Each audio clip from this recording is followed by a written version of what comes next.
Alright guys, free fall. Free fall is very important. It's important because you need to make sure you know a couple of givens if something is in free fall. Something's in free fall if there is nothing other than gravity acting on it. So if the only thing acting on it is gravity, that is a freely falling object.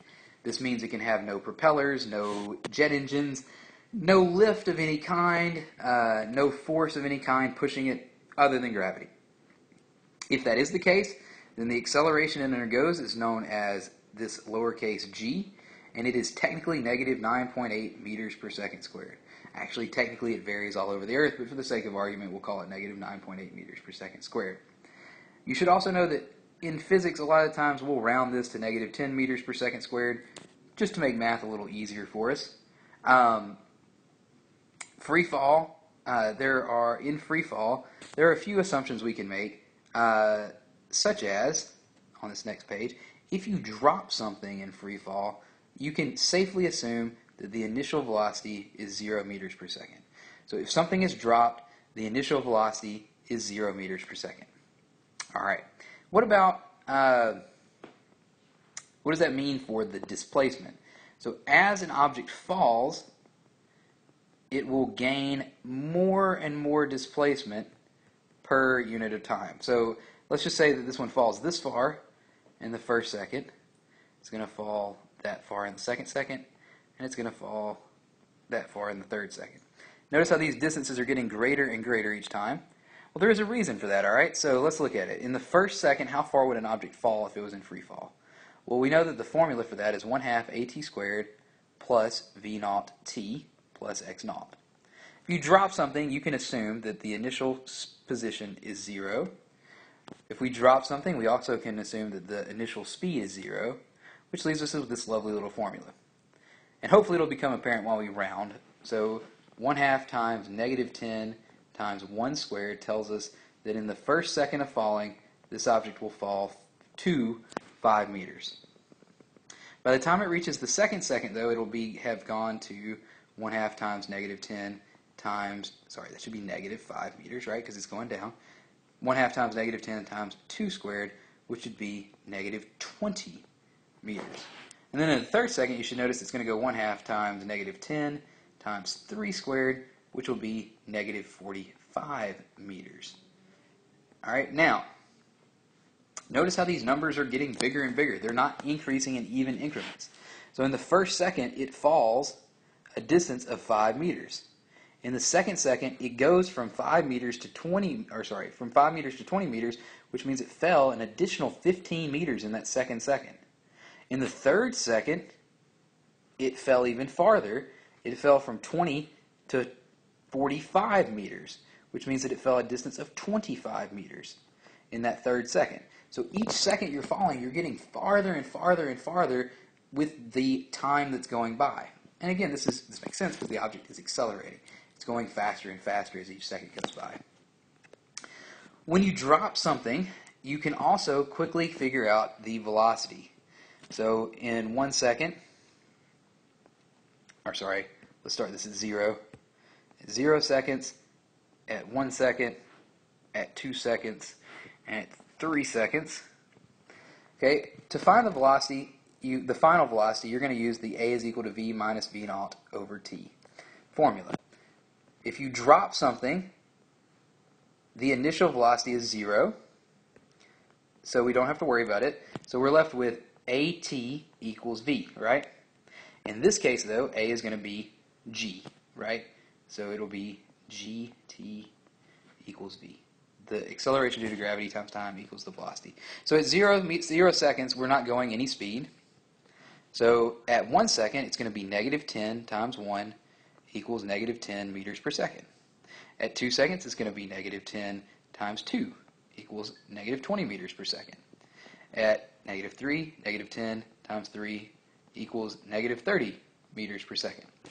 You should notice that the velocity is increasing in increments of 10 meters per second every second that goes by, which makes sense because the acceleration due to gravity is negative 10 meters per second squared.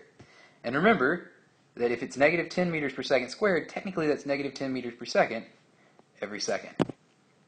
So every second that goes by, you're going to be increasing your speed in the negative direction by 10 meters per second. And that's if you drop an object. All right? But what if you throw it upwards?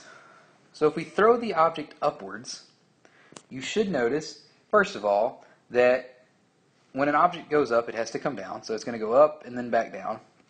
The first question I want to ask you is, what do you think the time up compared to the time down should be? Well, hopefully you can realize that if it takes, let's say it takes 1 second to go up, it's going to take 1 second to come back down. All right? That's what should happen. Okay? So what if instead, what if instead we did a ball is going to go up and we're going to throw it up at 50 meters per second. How long would this ball take to reach the top? Well, first thing you got to realize is that as it's going up, every second that goes by, it's going to lose lose 10 meters per second. So there's going to be a point up here at the top where this speed is 0 meters per second. All right? So this is our ball, and this is our ball. And so up here at the top, the speed is 0 meters per second. So as it goes up, it's going to be losing speed. So if we wanted to use our formula, v minus v naught over t is equal to a, we could do 0 minus 50 over t is equal to negative 10 meters per second squared. Okay, so what that tells us then is the time to the top is 5 seconds. So it'll take 5 seconds to reach the top. So if it takes 5 seconds to reach the top, how long will it take to reach the bottom? Well, what you should notice here is that if it took 5 seconds to go up, it's going to take the exact same amount of time to go down because the distance covered will be the exact same. You can't cover more distance on the way down than you did on the way up, so it should take exactly 5 seconds to come back down. Which means when it reaches the bottom, how fast is it going to be going? Well, now it's fallen for 5 seconds, right? So we start off up here at the top at 0 meters per second.